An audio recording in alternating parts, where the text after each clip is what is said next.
Salve Maria Imaculada, querido irmão paroquiano, querida irmã paroquiana, é com imensa alegria que eu venho hoje apresentar para vocês uma série de vídeos informativos da nossa paróquia.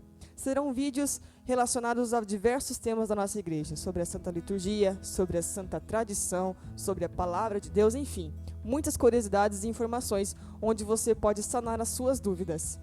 E para dar início à nossa nova série chamada Mater Ecclesiae, que significa Mãe da Igreja, começaremos sobre um assunto que todo mundo já passou pelo menos uma vez na vida, que é sobre padrinhos. Padrinhos em geral, seja de batismo ou seja de crisma. Quais são as qualidades que eu devo enxergar na pessoa para ser padrinho do meu filho? Qual a documentação necessária? O que impede alguém de ser padrinho? Bem, antes de entendermos um pouquinho dessas regras, é necessário que entendamos onde surgiu, como começou e por que começou a figura do padrinho na vida de alguém que foi batizado. Não encontramos na palavra a figura do padrinho. Jesus, quando foi batizado pelas mãos de São João Batista, não teve um padrinho ao seu lado. Então, da onde surgiu a figura do padrinho? Pois bem, o padrinho não tem o surgimento na Bíblia, mas sim na tradição da igreja. Nos primórdios da Santa Igreja, o mundo era pagão, o cristianismo era recente. As pessoas cristãs eram vistas como pessoas diferentes, pessoas estranhas. Afinal, o cristianismo era uma religião nova, estava surgindo naquele momento. Inclusive, era muito perseguido. Quando alguém evangelizava um pagão, essa pessoa levava a pessoa pagã até a igreja, diante de um sacerdote ou diante de um bispo.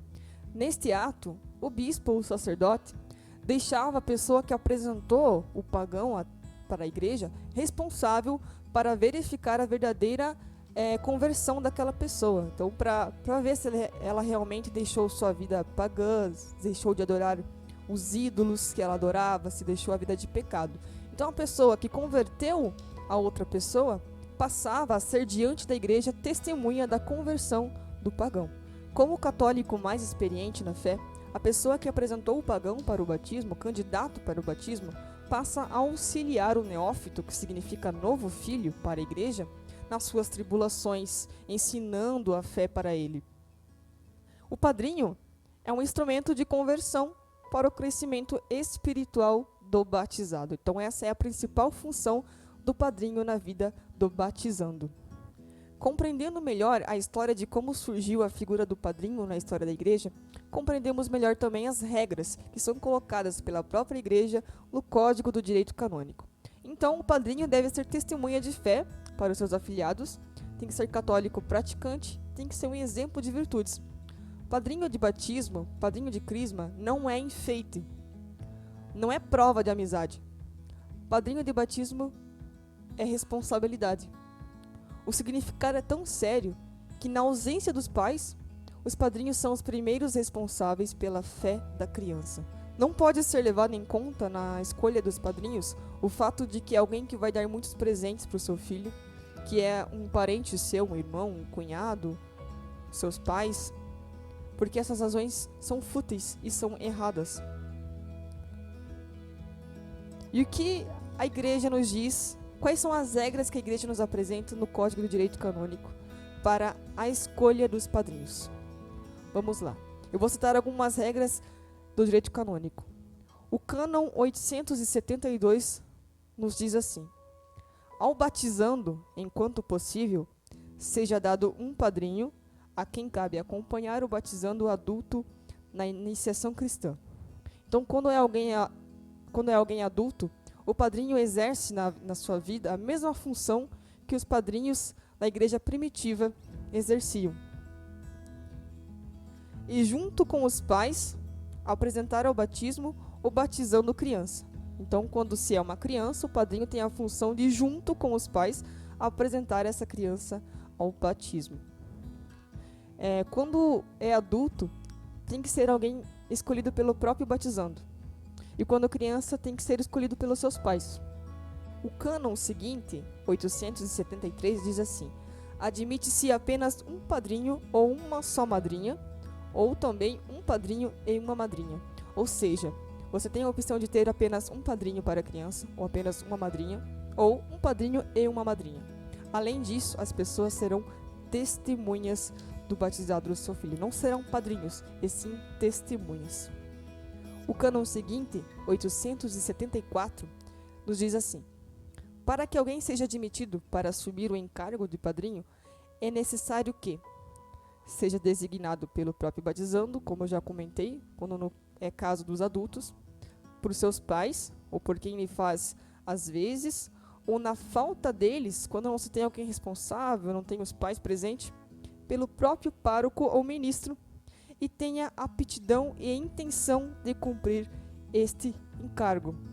Repito, tenha aptidão e intenção de cumprir este encargo. O segundo parágrafo deste mesmo cânon diz assim: tenha completado 16 anos de idade. Então não pode ser uma criança de 10 anos, irmãozinho, né?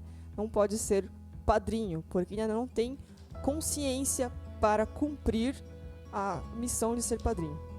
Terceiro parágrafo diz: seja católico confirmado, ou seja, católico crismado. Então, se você vai convidar alguém para ser padrinho que não tenha crisma, não pode ser padrinho. Ele tem que ser crismado e que já tenha recebido o Santíssimo Sacramento da Eucaristia e leve uma vida de acordo com a fé e o encargo que vai assumir. Esta parte é muito importante porque muitas pessoas, ao procurar a secretaria paroquial na hora de pedir informações para o batismo, está com o padrinho já escolhido. Porém, em diversas situações, os padrinhos não vivem de acordo com a fé e com o encargo que vão assumir. Ou vivem de forma amaziada, são separados, não tem crisma. Então essas são as regras gerais para a igreja. Se você for batizar aqui, for batizar em outro lugar do mundo, a regra é a mesma. E tudo isso vem da tradição, da missão que o padrinho deve cumprir na vida do afilhado, que é de dar exemplo. Então, se você não está vivendo de acordo com a fé, como você vai assumir essa missão de dar exemplo na fé se você mesmo não cumpre na sua vida a fé que você vive? As convenções sociais tiraram muito a essência de ser padrinho. Então pensa-se somente no que vai dar presente, no que é melhor amigo, e não pensa na educação da criança, na educação cristã da criança. O melhor presente que você pode dar para o seu afilhado são as suas orações e a sua presença na vida religiosa desse. Você que é pai e mãe, pense e discirna de acordo com essas regras, não outras, não o que a sociedade diz, o que o povo diz, e sim com o que a igreja diz. Porque, como diz o nome do nosso programa, a igreja é mãe e ela sabe muito bem o que faz. Se você tem outras dúvidas, coloca nos comentários que nós vamos nos esforçar para respondê-las, sanar as suas dúvidas. Curta e compartilhe esse vídeo, seja na página da nossa paróquia ou também no canal do nosso YouTube. Fiquem com Deus e que Deus nos abençoe.